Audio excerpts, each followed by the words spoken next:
Hi, can you hear me? Just a sound check. Okay. Welcome to Securing Android Applications, the not-so-secret guide explained. My name is Bessie Jiang. Unfortunately, Anthony couldn't be with us here today, so you're stuck with me for the next 40 minutes. I am a software engineer, and I work on a team of security engineers like Anthony. Our team is focused on vulnerability research for Android applications. Before joining this team, I was previously on Google Play Protect, where I helped deliver the backport of the Android R feature of revoking permissions from apps that haven't been used for 90 days. In my free time, I like to do wheel-throwing pottery. Just a quick agenda for today.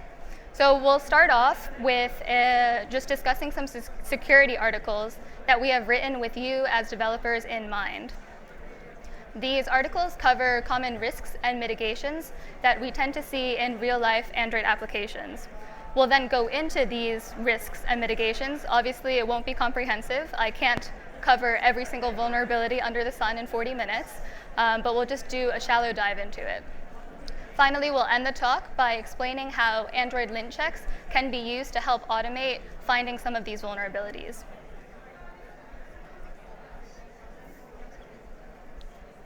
These articles are based on a set of common vulnerabilities that we have seen so far while doing security reviews.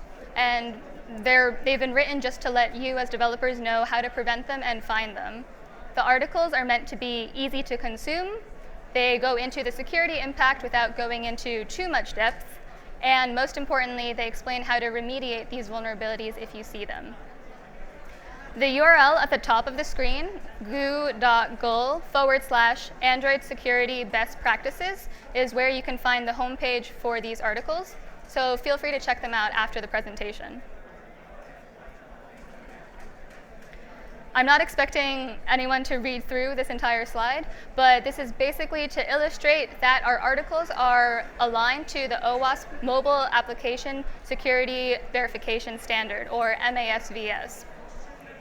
For those of you who don't know, OWASP is one of the most established industry standards for security, not just mobile security.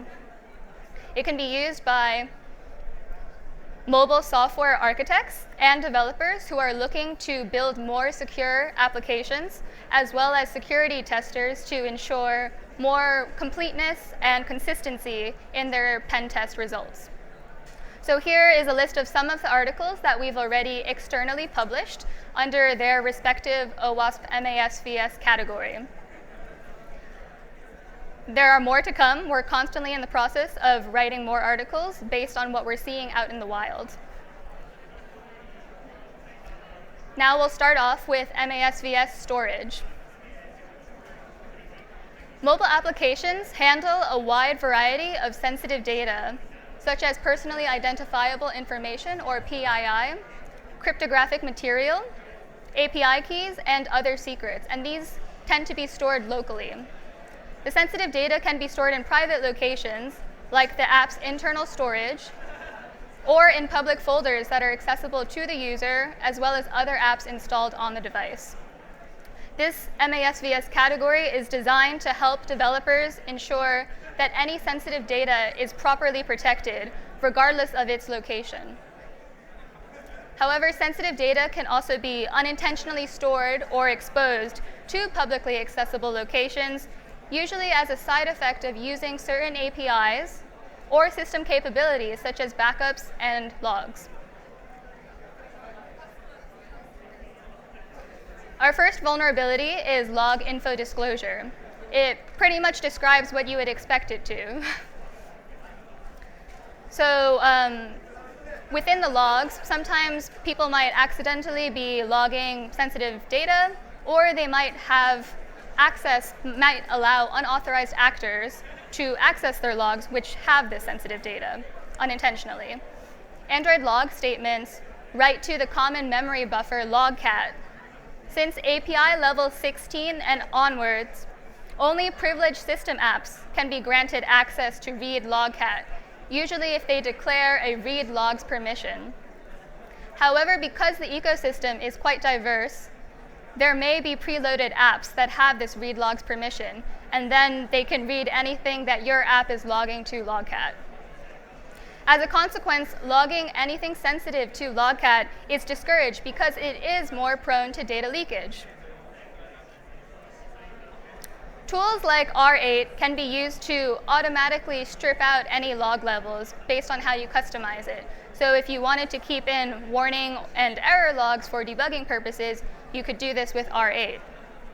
If you need more detailed logs, use internal storage or manage your own logs directly instead of using the system log. In Android Studio 3.4 and higher, R8 is the default compiler for code optimization and shrinking. However, you need to enable it. Like most things in software, the name is pretty outdated. So R8 has replaced ProGuard, but the rules file is still called proguardrules.pro. The following snippet shows how you can remove all logs from production. If you were to omit the last 2 lines, then warning and error level logs would still be kept. Ideally, remove as many log levels from production as possible. If you can't avoid keeping the logs in production, remove non-constant variables from the log statements. The other thing you can do to mitigate this vulnerability is to sanitize any eventual logs in production. You can also redact any sensitive data in the logs, which we will go into shortly. Tokenization is one way that you can redact sensitive data. So if the sensitive data is stored in a vault, such as an encryption management system, from which secrets can be referenced via tokens, you can log the token instead of the sensitive data directly. Data masking is another way to do this. It's a one-way irreversible process where a version of the sensitive data that looks structurally similar to the original but hides most of the sensitive information would be logged instead. You'll see this commonly with online shopping, with credit card numbers, and the last 4 digits are still kept, but everything else is masked.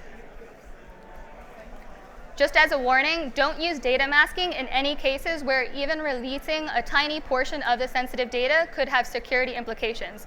So don't data mask passwords. You should not be logging anything with passwords.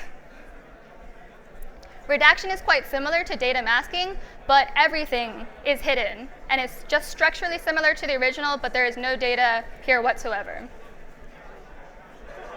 Path traversals are our next vulnerability. They can occur when an attacker can control part of the path that is then passed to file system APIs without proper validation. An attacker might use special characters such as .. to unexpectedly change the resource target by traversing outside of the targeted directory. Applications that don't verify attacker-provided directory paths might be susceptible to having their internal files overwritten with attacker-provided files, potentially allowing for arbitrary code execution. This is a real-life example of path traversal that we saw in the wild. Obviously, the package name has been changed. So an application has exported a content provider for sharing files with users. However, we can see it doesn't do proper path validation. They tried, they're only checking for the prefix of the path, but an attacker can still provide a specially crafted path in order to circumvent this. As a result, the attacker can then read the private shared preferences of the application. An additional best practice to use validation can be checking if the file already exists to prevent an accidental overwrite. You can also use file get canonical path, which will return the canonical path name of a file. This path name is absolute and unique with regards to the root directory. The value returned by get canonical path can then be compared to check if the prefix matches the expected directory. Zip path traversal is quite similar to normal path traversal. It's also known as zip slip. The difference is it's specifically referring to handling compressed archives. So things like zip files, tar files, this would fall under zip path traversal instead. The underlying reason for this is that inside the compressed archives, each packed file is stored with a fully qualified name which allows special characters such as dots and slashes. The default library from the Java util zip package does not check for these directory traversal characters, so special care must be taken when concatenating the name extracted from the archive with the targeted directory path. This vulnerability can also be used to achieve arbitrary file overwrite, like normal path traversal. Depending on conditions, the impact may vary. In order to mitigate this, similar things with normal path traversal apply. However, you can also verify that the target path is a child of the destination directory first, and make sure that the destination directory is empty before starting the extraction process. That was storage, and now we'll move on to crypto, which is not cryptocurrency, it's cryptography. So cryptography plays an especially important role in securing the user's data, especially in a mobile environment where an attacker might have physical access to the device. However, even the strongest cryptography is null and void if there is poor key management. This MASVS control covers the management of cryptographic keys throughout their life cycle, including key generation, storage, and protection. Developers use cryptography to protect confidentiality and integrity of data, but the key storage is often underprotected, and it's common to find them hard-coded into the application as a string or byte array, or even in the assets directory in a file like strings.xml. If secrets are exposed in any files of the app, this goes against Kirchhoff's principle, and the security model can be considered as broken. Kirchhoff's principle is just the idea that a crypto system should still be secure, assuming everything but your key is known. So design your system assuming your opponents know it in detail. This is the opposite of security by obscurity. In order to mitigate this, use Android Key Store, which lets an individual app store its own credentials that only it itself can access. Android Key Store functions in two ways to protect keys from being extracted.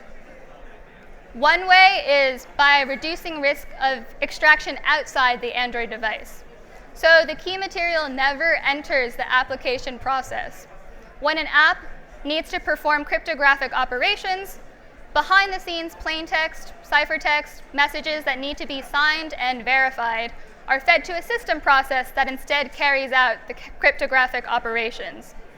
So if the app process itself is compromised, the attacker might be able to use the keys, but they can't extract the key material outside of the device. The material can also be bound to the secure hardware of the Android device, such as the Trusted Execution Environment, or TEE.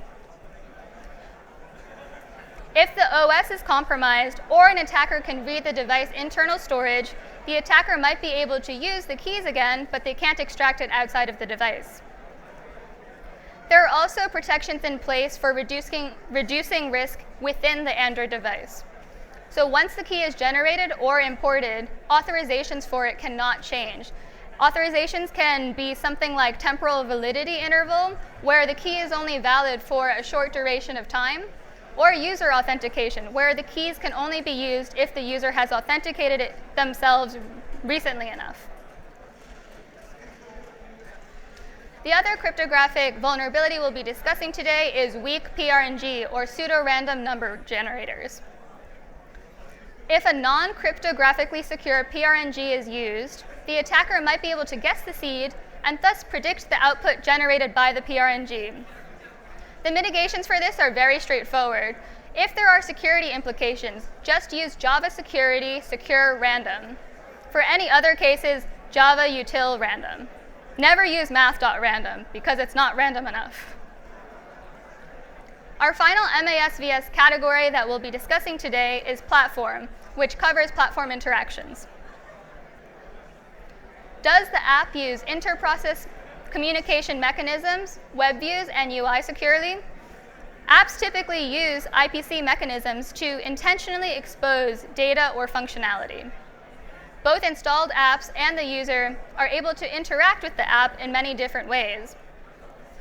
Likewise, sensitive data has to be displayed in the UI in many situations, like OTP codes, passwords, credit card details.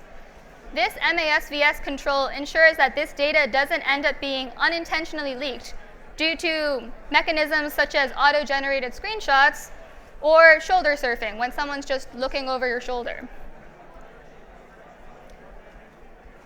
The first vulnerability is deceptively simple. It's regarding the Android exported attribute.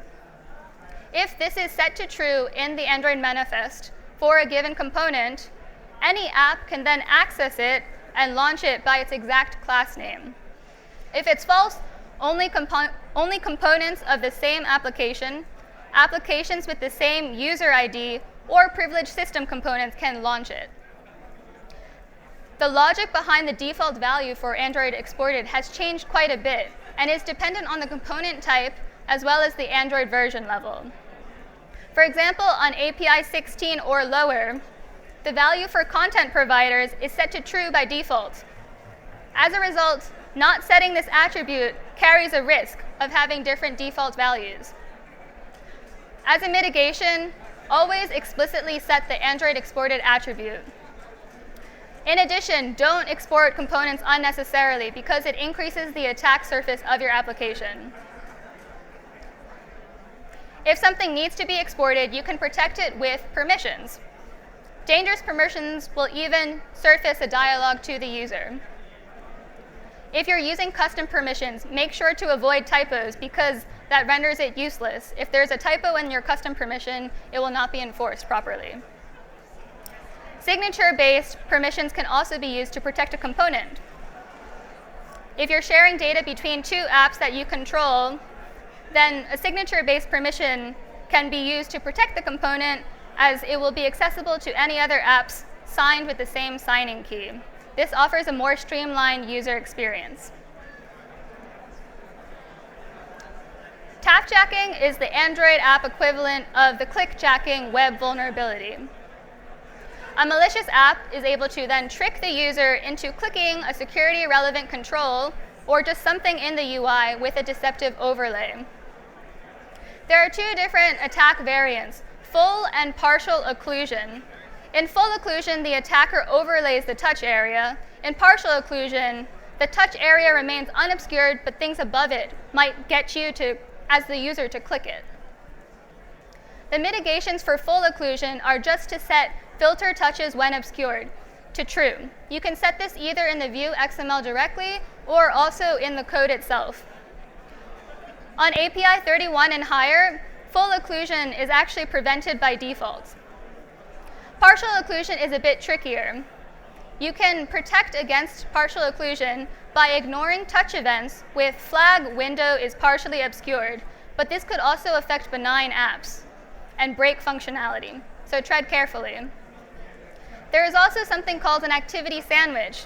If a malicious app manages to convince a user to open it, it can launch an activity from the victim app and overlay it with its own activity, creating a partial occlusion attack.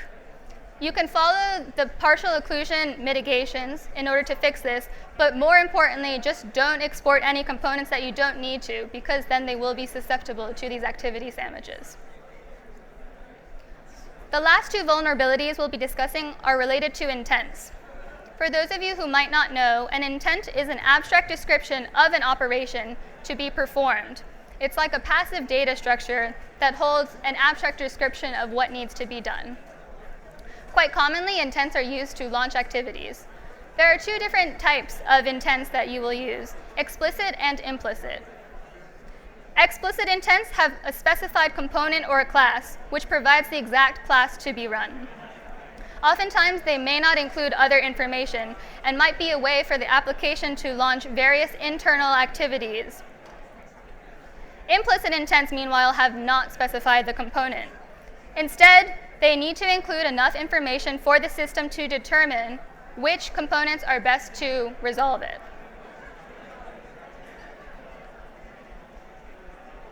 Intent redirection is the first vulnerability we'll be talking about related to intents.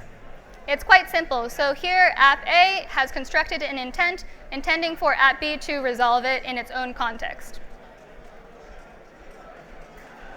An intent redirection vulnerability occurs when an attacker can partly or fully control the contents of an intent used to launch a new component in the context of a vulnerable app. This is a form of the confused deputy, where a computer program is tricked by another program with fewer privileges into misusing its authority on the system. It's a very specific type of privilege escalation. The intent to launch the new component could be supplied in multiple ways, commonly as a serialized intent in the extras fields. This is an example of intent redirection in action. So here we have app X supplying an intent to app A. App A, meanwhile, has two different activities in its manifest. You have proxy activity and auth web view activity. Proxy activity is exported while the latter is not. Auth web view activity has sensitive functionality where it will send the user's authentication session to a provided URL. The attacker, aka app X, can't access auth web view activity directly because it isn't exported. There will be a security exception. So this is where it can then create an intent, send it over to proxy activity, which is exported. Proxy activity does not do proper validation of the intent and then blindly passes it on to auth web view activity. In order to mitigate this, the easiest thing to do is don't expose any functionality related to redirecting nested intents if you don't have to. However, sometimes this is necessary. If it's necessary, make sure to properly sanitize the bundled information. You should check or clear for flags like the grant URI permissions one, which is particularly sensitive. You can also check where the intent is being redirected to. If it looks unintentional or the behavior isn't expected, don't allow it. You can also enable a debugging feature on API 31 and above, where a strict mode violation will occur if an unsafe intent launch is detected. This is obviously not going to catch every single instance of an unsafe intent launch, but it will detect a common scenario where a nested intent is unparceled from a delivered intent, and then the app immediately starts that component using the nested intent without any checks. The final thing you can do is use pending intent objects. A pending intent is a reference to a token maintained by the system. Application A can pass a pending intent to application B in order to allow B to execute predefined actions on behalf of app A, regardless of whether it is still alive. However, there is also a risk with using pending intents. A pending intent can be mutable. If unfilled fields of a pending intent can be modified by a malicious app and allow access to otherwise non-exported components of the vulnerable application. Here is an example of a pending intent vulnerability. App A has a pending intent which allows notifications to be sent on behalf of it. It gives this pending intent to app X, but not all of the fields have been filled in. App X then mutates the base intent, sending it back to app A. Instead of launching a notification, app A, on behalf of its own privileges and permissions, then instead launches an activity. To mitigate pending intents, make sure that the action, component, and package fields are set. This will mitigate the majority of vulnerabilities regarding pending intents. On API 23 and above, make sure to set flag immutable. You can even specify which fields are mutable on API 30 and above. Finally, to avoid replay attacks, set flag one-shot to indicate that the pending intent should only be used once. A replay attack is when a pending intent only meant to be used once is instead invoked multiple times. So as an example, if I had a pending intent where it would withdraw 1,000 yen from my bank account, if that was replayed, I would end up very, very poor. That's it for the common risks and mitigations, and now we'll be discussing how Android lint checks can help you. If your application is too big to be manually checked by reverse engineers, then Android Studio can come to your rescue. There are already 57 existing security lints within Android Studio, and from Giraffe onwards, security lint checks will also be linked to their corresponding security articles that I mentioned at the beginning of this talk. This is a list of some of the existing security lint checks. So you have things like getInstance, which flags when Cypher getInstance is run with ECB Cypher mode, and unspecified immutable flag, where it will flag anytime a pending intent is missing its mutability flag. This very fuzzy screenshot is what the IDE will look like when you run a lint check. So here we have a package private key. There's a lint warning here, and in the lint warning there contains a URL for its relevant security article where you can learn more. Within the Android Studio UI, you can also configure which lint checks to enable and disable. Quite a few will be enabled by default, but some will be disabled, and you can turn them on here. You can then do inspect code, whole project analyze to run lint checks across your whole project. Lint checks can also be run in the command line with this command. This will write an HTML report to the following path, where you can then peruse it at your leisure. If you're even more security conscious, then you can use goo.gul/Android security lints. It is a more aggressive and experimental security lint library. There are already 11 lint checks here, and we are in the process of writing more. There are built-in click to fix, where when the vulnerable code is flagged, you can then click to replace it with more secure code. Like everything else in this talk, it has been categorized by OWASP MASVS. As an example, here we have unsafe crypto algorithm usage. This expands on the getInstance existing Android lint check, which I mentioned earlier, by also detecting for CBC mode, which is vulnerable to padding oracle attacks. Within the repo, there's also an example app included to show how you can trigger some of these lint checks. Feel free to clone or fork the repo. You can also add the checks module to your app's build.gradle file, like on the right here. You can trigger a manual lint run using a command like this, which will build the app and the lint module. And then at the bottom, you'll see an example of one of the crypto-related lint checks that is in this library. If you want to take it a step further, you can also use mobile app security assessments, or MASA.